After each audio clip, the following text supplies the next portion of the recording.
জুলাই গণ অভ্যুত্থানের 1 বছর পূর্তি উপলক্ষে যুক্তরাষ্ট্রের মিশিগানে বিজয় র্যালি করেছে ফ্যাসিবাদ বিরোধী বাংলাদেশি আমেরিকান কমিউনিটি।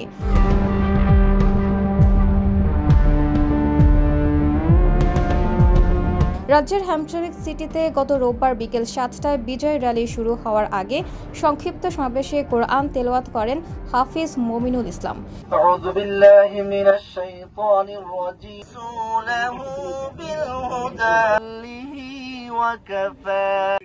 এতে শুভেচ্ছা বক্তব্য রাখেন দেওয়ান আকমল চৌধুরী ও শাহিদুল ইসলাম। এতে গান পরিবেশন করে রেনেসা কালচারাল গ্রুপ।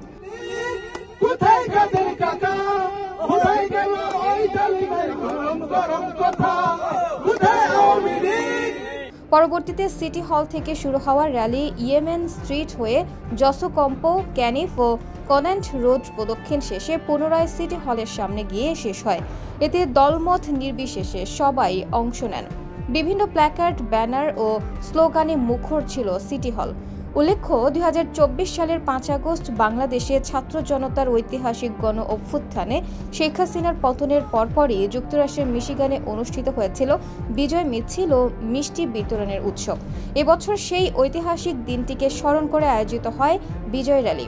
এ সময় সংক্ষিপ্ত সমাবেশে বক্তৃতা করেন আয়োজকদের পক্ষ থেকে কয়েকজন কমিউনিটি ব্যক্তিত্ব। তারা বলেন, গণ অভ্যুত্থান শুধু একদিনের ঘটনা নয়, বরং তা একটি দীর্ঘ সংগ্রামের ফল। সেই চেতনা জীবিত রাখতেই এই বিজয় র্যালি। আয়োজকেরা জানান, ভবিষ্যতেও প্রতি বছর এই দিনটিকে স্মরণ করা হবে সম্মান ও গর্বের সঙ্গে।